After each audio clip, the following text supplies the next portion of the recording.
Amen. All right, 9:08. So I'm trying to estimate how much time I have. All right, so I got a lot of slides today, but that's okay. So I'm going to do this in two parts. Now, I was going to do angelology, which I am still going to do angelology, by the way.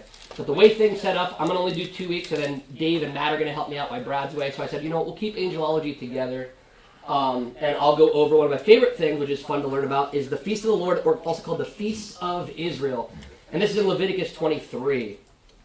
Now, what we go over today, I will probably move through fast. I'll allow time for questions and answers, but don't worry, next week, I'm a teacher, so in the school system, I really believe in repetition. So next week, you'll hear some of this again, because some of this stuff is going to be new to most of you, maybe not all of you, but a lot of this is going to be new to you guys, and that'll take a little bit to sink in. So when we talk about something you're not sure about it, try to soak it in here, and then next week, we'll probably revisit it a little bit. And I encourage you guys to read throughout the week between now and next Sunday. Just read a little bit about these if you have the time, and you'll be blessed just by learning more about it.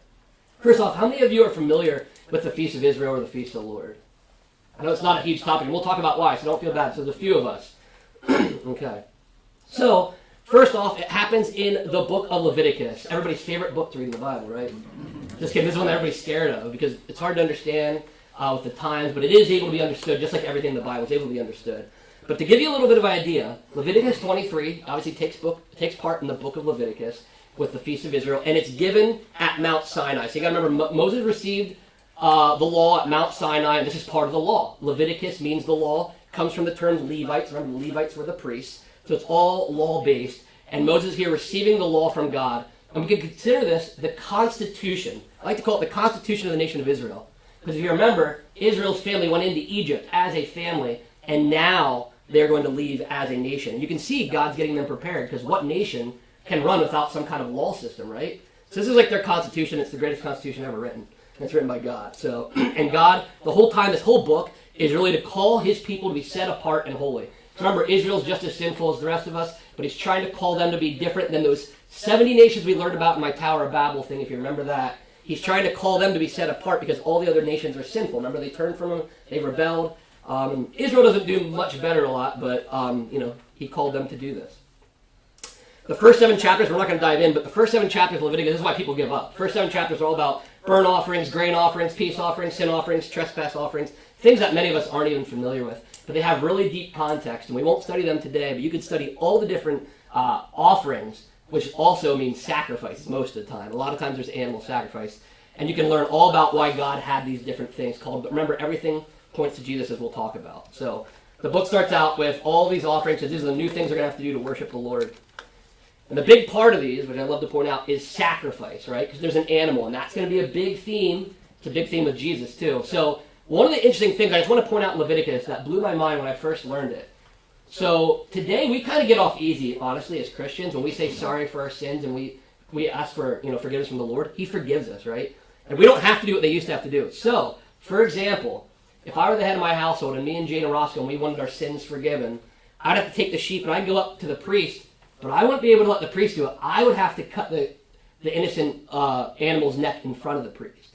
So imagine every time that you committed sin, you had to go get it. You knew this animal was innocent, and you had to be the one to slit his throat. So could you imagine every time that we sinned today, you had to go find an innocent, cute little bunny on the wrap and slit its throat open? It would make you think. It would make you consider your sins, right? Because you're watching an innocent animal die because of all your foolish decisions of the week, right? So I like to point that out, which is really powerful. And it actually plays in, if you think about it, like Jesus. And we'll find out he's the Lamb. That's no secret. It's no spoiler alert. He's the Lamb, right? Lamb of God. And what was he done? He was killed by the people. He was killed by the people, their sacrifice. Which is really interesting when you start to... the Bible is so deep, and you can find so many connections through it. But I wanted to point that out. Jesus is the ultimate sacrifice. And it's really important to understand Leviticus to see the full effect of this. So, the Feast of the Lord in Leviticus 23, we'll go through them. We'll see how far we even get. We'll go as fast or slow as we need to go here. But Genesis 1:14, you guys are probably familiar with this verse. You guys can also reference it in your Bible if you ever need to. I just put it up here for speed's sake. I have 40-something slides today. Chapter 1, verse 14 says, God said, let there be lights in the expanse of the heavens, separate the day from the night, and let them be for signs and for seasons and for days and for years. That term seasons in Hebrew is hamoyadim, okay? And hamoyadim also translates to the appointed times. And what's really interesting is as we get to the Feast of the Lord, right out the gate, it says, these are the Lord's appointed times, right? So you can link these up to the seasons, and then you can start to see how Genesis 1:14 was probably referencing and referring to what we would get with the feasts, right? These are the appointed times in the season, so when you look up, you'll be able to know, and you'll realize that the whole calendar is run, the feasts are run off the calendar, and it's God's calendar. But so Genesis 1:14, it's probably a reference here. That's the same word hamoyadim as it is for the appointed times of the Lord. These feasts of Israel, you could consider God's anniversaries or birthdays, kind of, all right? So you know how, like, on your calendar, you know, say you were born, what's the date today, May 19th? So if somebody in your family is born May 19th, you have it on your calendar, you have it marked off, and you don't celebrate. I mean, some of you, if you're busy today, you might celebrate it yesterday because it was the weekend, or you'll celebrate sometime next week. But you put these things on your calendar. Or if you got married, Jade and I are married in June, so that's on our calendar, that's our anniversary, and we remember that day. Why? Because we think back on an event that happened on that exact day, right? So all these events, they're going to blow your mind.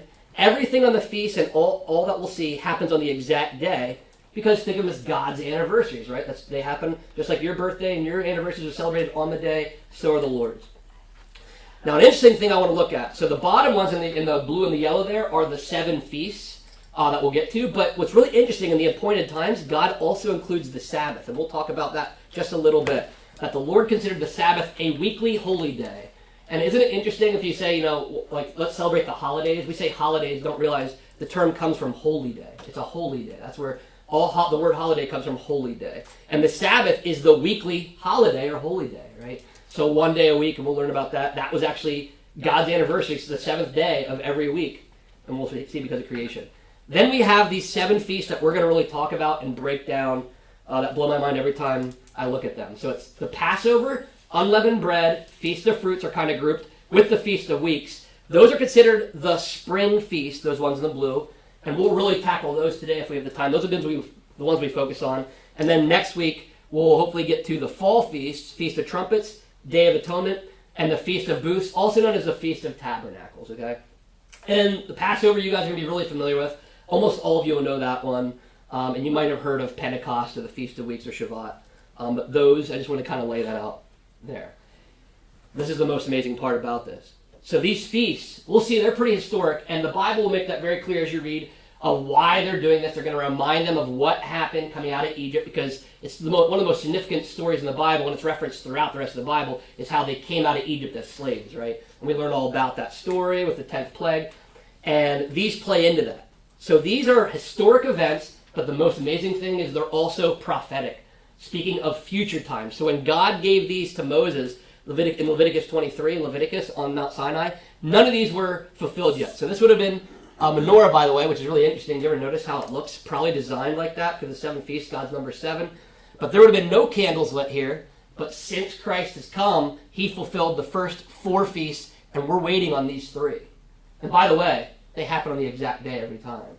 Which means that if these are all prophetic, and they historically happen on that day, and they prophetically happen on that day, these 3 will happen on the exact day, by the way. And it's a lot of times you can, God will say, or the Bible says, you can know the season. It might have something to do with this. Oops.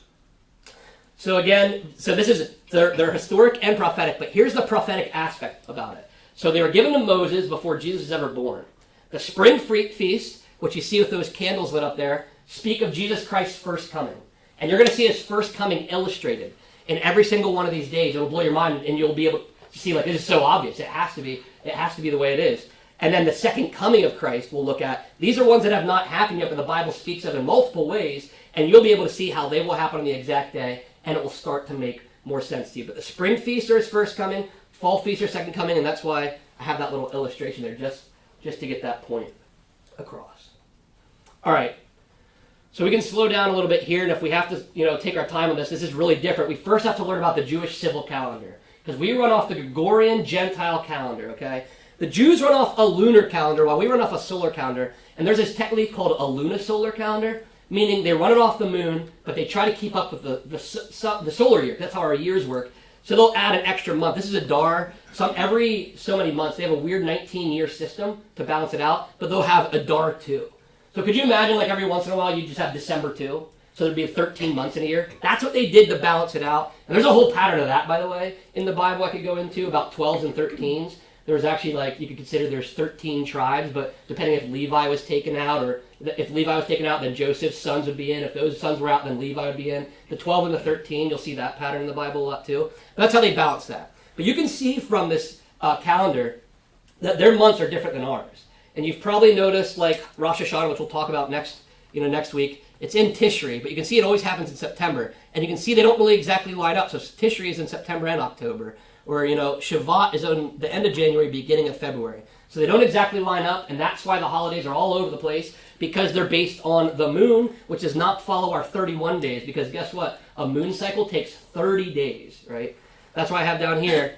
It's actually a perfect system if you think about it. 12 months at 30 days equals a 360-day calendar. So that's the calendar they use, a 360-day calendar. And like I said, we do leap days every 4 years. They do leap months every so many years. So, like I said, they operate a little bit differently. Another thing to really notice is that the days go from the evening to the morning, and you can see that in Genesis 1:5. So the Gentiles, it's really amazing. Again, God tells stories all throughout these things. So our days, we consider this the beginning of the day, right? And that we're just going to go to the end of the day. So we start our days with nice and light, and we descend into darkness, if you thought about that. We descend into darkness as our days go on. The Jews start theirs in the evening, usually around 6:30 when the sun goes down. That's the beginning. And the end of the day is the light of the morning, because God takes chaos and brings it into order and into light. So God's days is complete reversed. We're actually at the end of the Jewish day right now. We're at the beginning of ours. We'll be at the end of theirs. So our calendars even our dates are always slightly off, okay? So it takes a lot to, once you get this, it'll help you understand the feast a little bit better, because sometimes it'll be confusing because there's so many different calendars. And we run off the Gregorian. There used to be the Julian. There's a handful of calendars, but the Jews run off of this one. Now, this is the civil calendar, and you'll see why we have to point that out. But the civil calendar begins with Tishri, like I said down here, and Rosh Hashanah. Have any of you guys ever heard of Rosh Hashanah?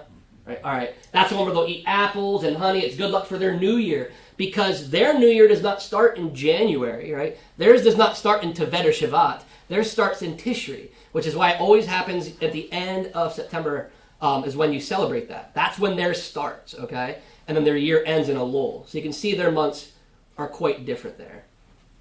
All right, and that's important to understand. So just to confirm this, if any of you wanted to turn to Revelation 11 or Revelation 12, you'll be able to see this. You might not have understood this before. Can anybody read me, somebody read 11:3, and then somebody else read 12:6 for me? I just want to illustrate how important this is. It'll really help you with prophecy, otherwise you get thrown off with your calculations. Who wants to read 11:3? All right, Tiffany, go ahead. And I will grant authority to my two witnesses, and they will prophesy for 1,260 days, clothed in sackcloth. Awesome. So the witnesses will prophesy for 1,260 days. Who has verse 6 in chapter 12? I got it. Yeah, Kent, go ahead. The woman fled into the wilderness to a place prepared for her by God, where she might be taken care of for 1,260 days. Awesome. Thank you. 1,260 days. And I think the Bible does this on purpose, rather than saying, for the first 3.5 years and the second 3.5 years. It does say that, by the way. If you'll notice, the Bible will paint it in months. It'll start talking about 48 months, which is 3.5 years. It'll talk about 3.5 years, and then it will say 1,260 days. And you might have just always swallowed it in and say, okay, that's 3.5 years. But if you calculate it, that's 3.5 years with 360-day calendar, right? Because why? Because they're running off the Jewish calendar. So when you see these prophecies, if you were here in the tribulation, which I don't think we would be, and you got a hold of the Bible and it said in 3.5 years the Antichrist will sit on the thing, if you don't have this calendar, you'll be probably 5 days off.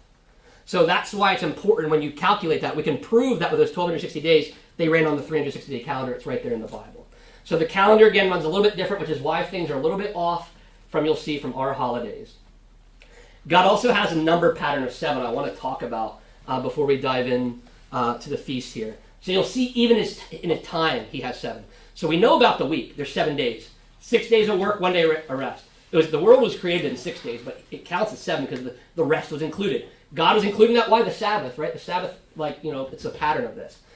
We have the 7 feasts. The feasts, there's 7 of them, right? But then you're going to see, and I'm going to go to the next slide, we have weeks of days, weeks, months, and years, all in 7s. And I'll show you what I'm talking about. So, for example, we have 7 days is our 7-day week. 7 weeks is our Feast of Weeks, Pentecost, which we'll get about. Pentecost runs off of a 7-week pattern. It takes 7 weeks. 7 times 7 is 49. And then on the 50th day, that's where Pentecost comes from, the Greek word meaning 50. Okay? So 7 weeks is a pattern. 7 months, that's going to be the religious calendar we're going to find out, where we'll go from Nisan to Tishri. There are 7 months in the religious calendar. There's a thing called the Sabbath year. That's 7 years. And I'll go in my next slide, I'll show you about that. So there's a 7-year pattern. It's really interesting. You can keep walking this out. Then there's 7 weeks of years. That's a Jubilee. A Jubilee is, and it's in Leviticus 25, it's 7 years times 7, which is 49 years, and that 50th year is a Jubilee. So it's following that pattern of the Pentecost, weeks and years. And then you even have, if you want to look at what's bigger than a year, a decade, right? You go to decades, if you read Psalm 90, verse 10, it says a generation is, now there's a couple different definitions of it, but a generation is 7 decades, and then 8, if you get to 80, that's the bonus years, the Bible says. So you can see these patterns of 7 in time, not only in days, but days, weeks, months, years, and decades.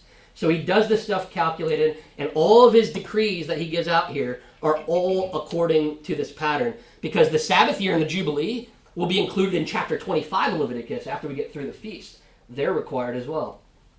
So here it is, just to have it for you, the Sabbath year. This had to do with land and slavery. Did you guys know that, they talk about slavery in the Bible, but it was different than what we talk about today. It was a financial, they didn't have credit card systems back then.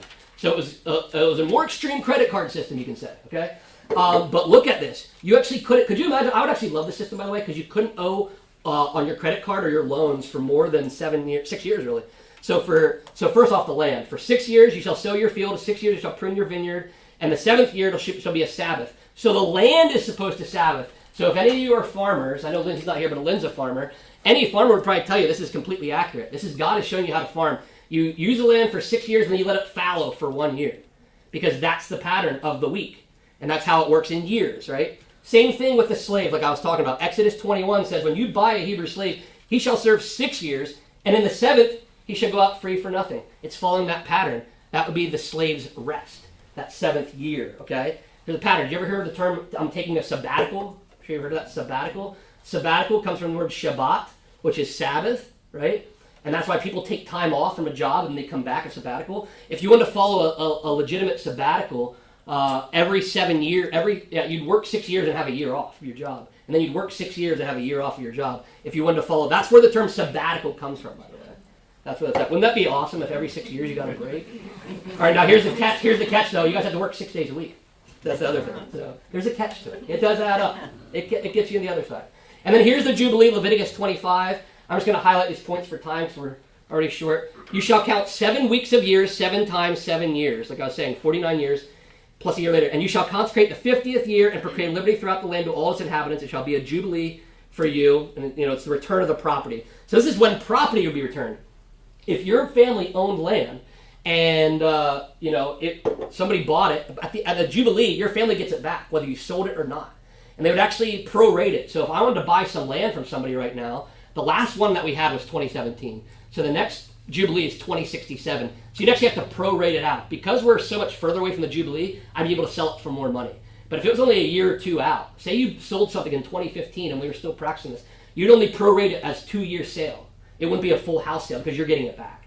And that's because God owned the land. He said, God owned the land. He appointed the families there. You can't buy or sell it because it's God's. You can share it. You can lease it. It's considered a lease, but you can never really sell the land. And that's the Jubilee, following these patterns. And that's another one. Maybe we'll do a study on the Jubilee sometime because that one's pretty fascinating, especially what's happened in the last 3 Jubilees is 1917, 67, and 2017. And every year something's happened for the land of Israel. And that's important to understand Christ as well. And the book of Ruth, you'd understand if you understood the Jubilee. That was in effect for that. Now the religious calendar. So in Exodus 12, God changed it. So the calendar, like I said, and they'll still run it. In the end of September, you'll hear all Jewish people practice Rosh Hashanah. They'll say Happy New Year, right? So they still do the civil. But God's people, Israel, was supposed to flip it around. So now you can see I started to add the feast in here. It's going to start on Nisan, and it's going to end on Tishri. Right? So, and that's the 7-month pattern. If you add up those months, there are 7 months for the feast year, for the religious calendar. And Exodus 12 is where we see this. The Lord said to Moses and Aaron in the land of Egypt, this month shall be for you the beginning of months. It shall be the first month of the year for you. So that was when Nisan the 1st was made the new year for the religious calendar, right? So that means Moses had to kind of like, so if the rest of Israel was running on this, if they were running on the civil calendar, they almost had to flip it on its head, right? Because that's actually half a year, it's actually flipped half a year across. That Nisan and Tishri are 6 months apart. So that would be like God telling us that July 1st was the first day of the year now, right? Because, that's 6 months, like, everything's flipped, right? And that June 30th is the last day, that's New Year's Eve, it's June 30th, right? That was the equivalent of what he did to the people. He was making a change, and why would he do that? Why would God just change his calendar all of a sudden? Well, I don't think he really changed. I think he always had a plan, but Israel was becoming a nation, and God, through all this, is going to show his plan for redemption, and you're going to see it in the feast. His plans of redemption is all the way through this. All right, now we're going to take a sidebar into some interesting stuff here, and I won't go too deep into it, but I always like to make people aware of this. Why don't Christians follow the feast, or why don't people know about the feast? Now it's kind of innocent, but in the beginning, the early church between 115 and 234 wanted to get away from the Jews. They wanted to split from the Jewish people. They accused them of killing Jesus. You'll still hear that. That's like Hitler kind of stuff, right? The Jews are evil. They killed Jesus. So they didn't like the Jews. They wanted nothing to do with them because they said, we started a new religion. We're not Jews, we're Christians. And they started to get away from the feasts. Why? Because the feasts the Jews followed them religiously. They would follow them to the day and say, this is how we have to do it. But that the early church didn't like this. Again, they painted them as the bad guys. So they started to create a thing called Easter, which we're familiar with. And Polycarp, who studied under the gospel, or the Apostle John, had a concern. If you can look at his own record, in 154, he goes to Rome and goes, whoa, what are you guys doing with the feast? Why are you guys messing with the feast here? Like, God appointed these feasts. Why are you making this new one called Easter, right? But that's where its origins are from. We'll go a little bit further into this. So Constantine, he had this thing called quartodecimanism, which I don't expect any of you guys ever hear of. But a quartodeciman was essentially calling somebody a 14th guy. Basically, you were a quartodeciman or a 14th guy if you swore that on Nisan 14th, you were going to celebrate the Passover, which is when it is, Nisan 14th. And he would excommunicate you from the church from this. So if you celebrated the feast of the Lord as written in Leviticus 23, you were kicked out. Some people were killed because they really did not take kindly to the Jewish people. Obviously, we don't act like that today, but you can see where things are caused. We are feeling the ripple effects from this. Probably why it was never really pushed on in the early churches. But they made, at the Council of Nicaea, by the way, Constantine, I don't want to say he did everything evil. He was pretty evil in a lot of ways. But he did do some good things. He brought the church together. We got the Nicene, we got the Creed there. It was pretty good. They worked through some things. They want to make sure Christ, he was full deity. They did a lot of good things, but there's a lot of bad things done. This is where they made Easter a Sunday other than the full moon. Passover was always on a full moon. So remember, the new year, or the new month is always a new moon because it's based on the months. So halfway through, which is 14, right, there would be a full moon. So to make it different, they said Easter's going to fall on a different day than that, so we don't want to be like those Jews. And I think this was his grave error. He considered the Jews criminals and adversaries to Christians. He considered them, Eusebius wrote, parasites and murderers. And unfortunately, he misses the whole point of the feast dates. He threw them all out. He didn't want anything to do with the feast. And what's so sad is it's prophetic. It tells you the whole story of what God was going to do. Christianity's roots are Jewish. And Jesus was a Jew. So by definition, he would have excommunicated Jesus because Jesus followed the feasts according to the day as well. And I think it's really important to get back in touch with this because of our Jewish biblical customs, and you will be able to understand God's plan a lot better. Like, one day we'll go over the Jewish wedding. Same concept. When you understand the Jewish wedding, the more you embrace the Jewish culture, the more you'll learn that God is actually telling a story through these processes. Jesus came to fulfill the law. Matthew 5:17. Do not think that I have come to abolish the law. I wish Constantine would have read that. I have not come to abolish, but to fulfill them. And he does fulfill them to the exact day. So I believe changing the holy days was actually the wrong move, and it was done for the wrong reasons, because they all really point to Jesus. So, there's going to be a spoiler, and this is not sinful, by the way, but this is why some of my friends will not celebrate Easter, by the way, because it's not Passover. So this year's Good Friday was not on Passover. If you look at your calendars, Passover happened weeks later. So we were celebrating Jesus' crucifixion weeks before it happened. The Jews that celebrated Passover had no idea. They were celebrating the day of Jesus, but they were celebrating it as the Passover. They got the right day. Easter was not on Resurrection Sunday. And what's really interesting, today on your calendars, it'll say it's Pentecost, but it's not. It's really tricky. It's Christian Pentecost. If you're going off Constantine's calendar, which has no meaning to me in a way, because it's not really 50 days after anything, because they kind of made it up. right? So that's where this all comes from. Now, is it sinful? No, it's not sinful to celebrate Easter. I'm not saying rip down everything Easter egg style. I'm not just like Christmas. You don't have to rip down your Christmas trees. Yeah, it started as a pagan culture, and it's written about in Jeremiah 10. But if you're not worshiping the other gods, you're not worshiping Ishtar, which is Easter, by the way. That is a goddess that they have. You're fine, right? But I want to point this out, how important it is, and how the Jews are actually correct by really sticking to these dates. It's actually more beneficial. And you don't have to celebrate the feast, by the way. I observe them because I get excited about it, but you don't have to because Jesus fulfilled the law. You know, we're not held under that anymore. But remember, we are Judeo-Christians. A lot of people don't notice that. We are Judeo-Christians because it comes from the Jewish people. And now again, the Feast of the Lord. We're going to kind of jump into these. We'll at least cover the Passover. Before I go into this, though, does anybody have any... I know there's a lot of new stuff.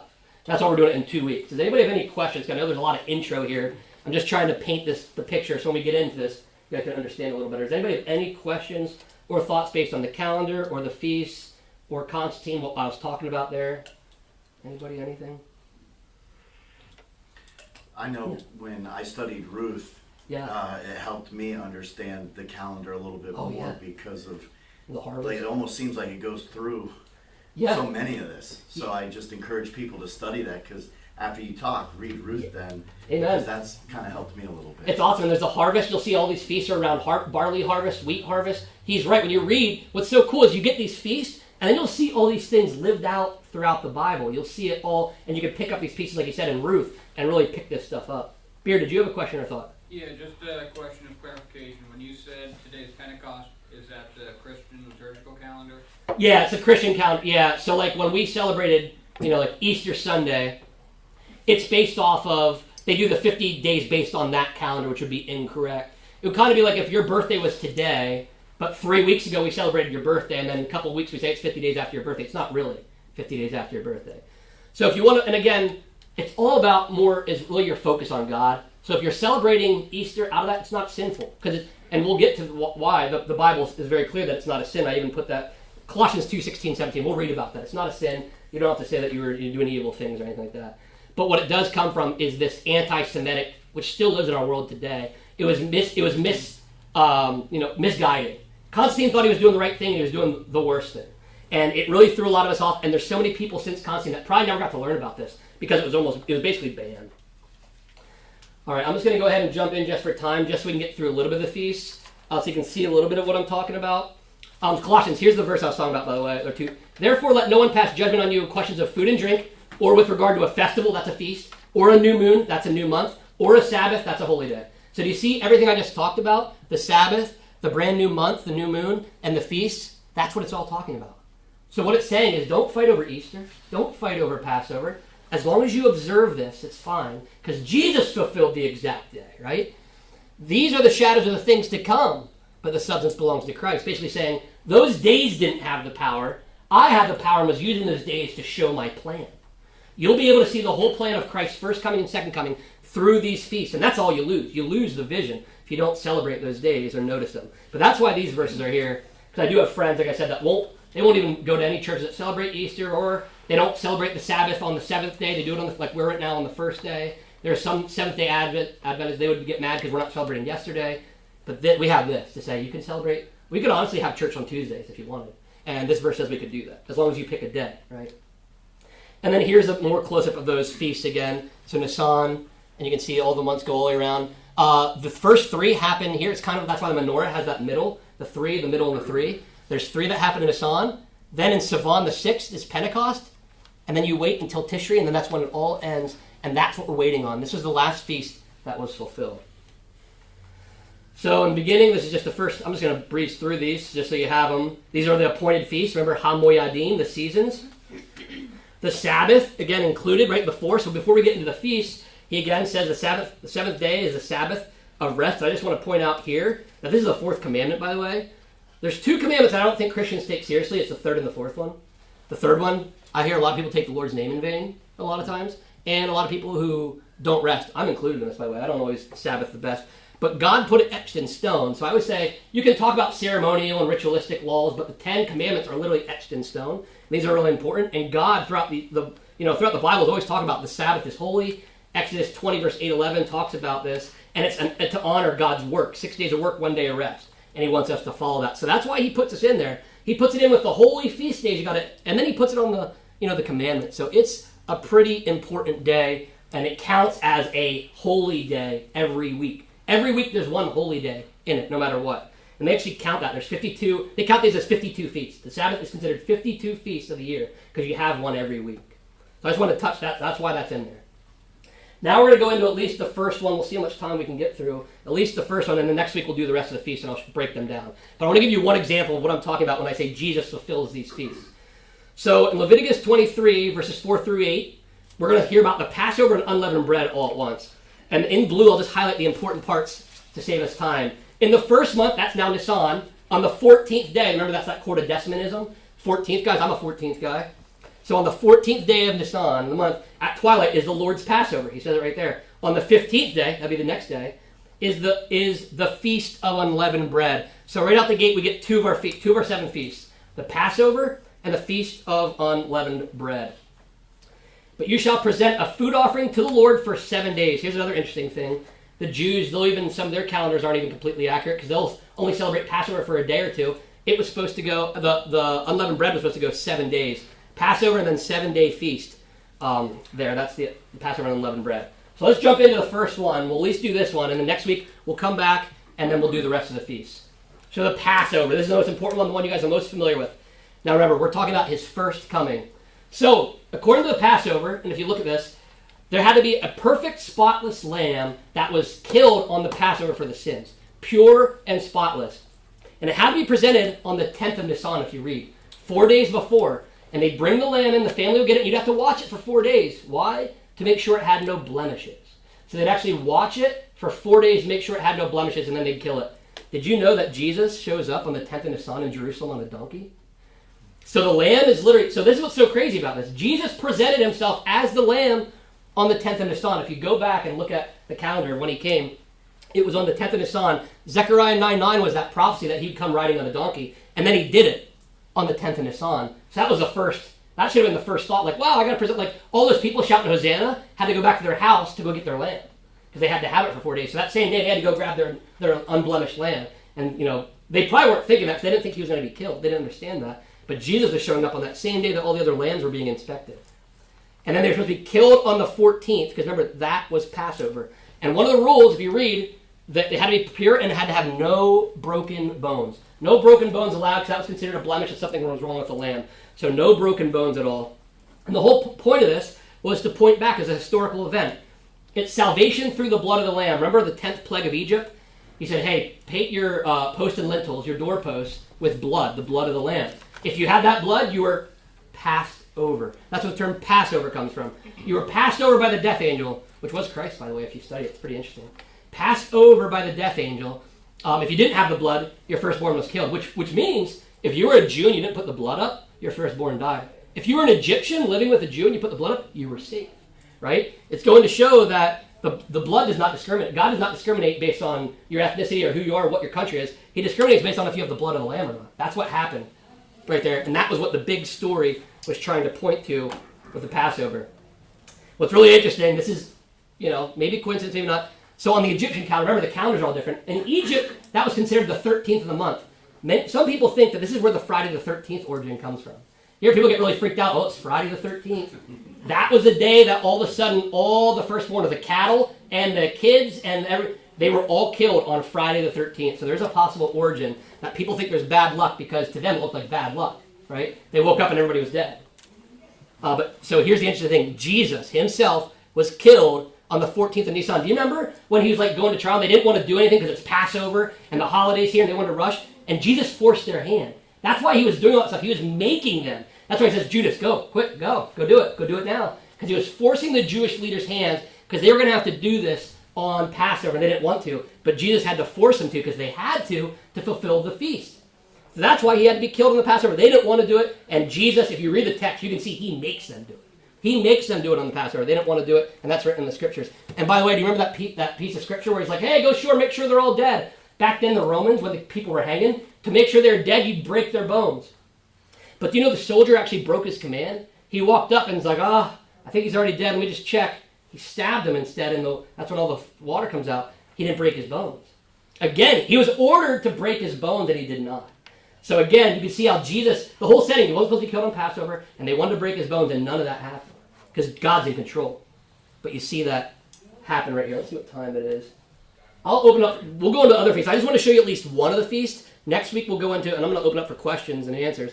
Well, next week we'll go into more of the all the other feasts, and show how these ones, the spring, are done, and the fall is coming. Did anybody have any questions or comments based on any of that, the Passover or what we covered? Yeah, sure.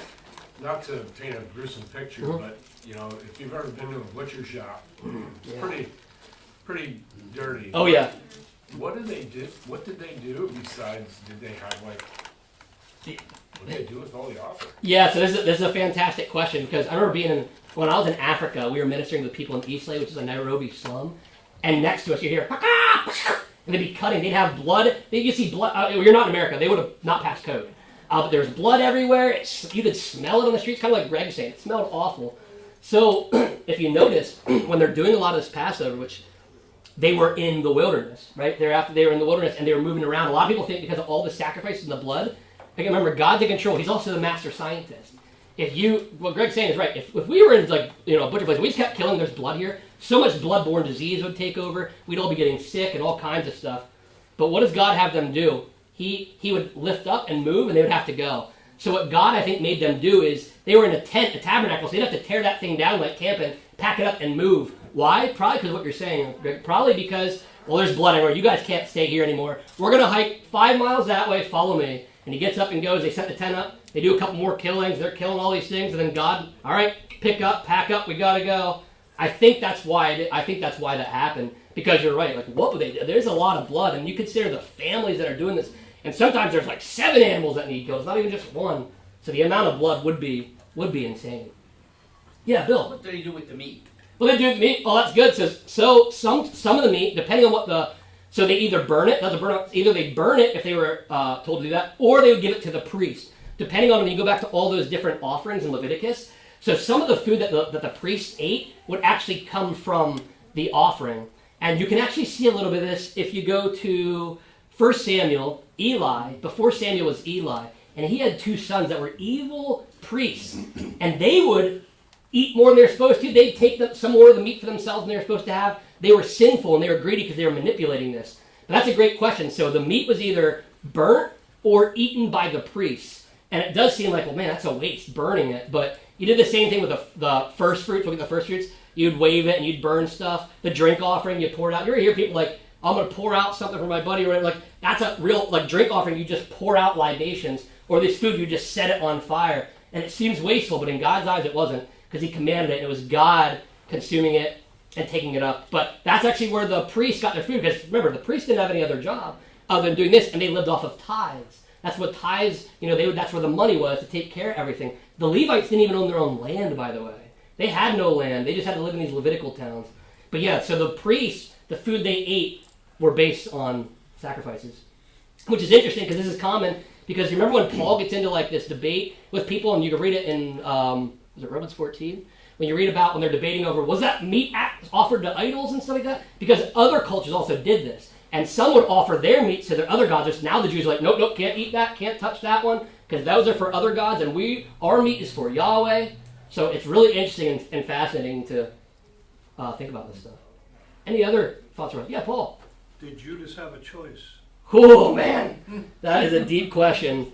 How much time do I get? No, just kidding. Yeah. It's kind of this would be like a predestination question.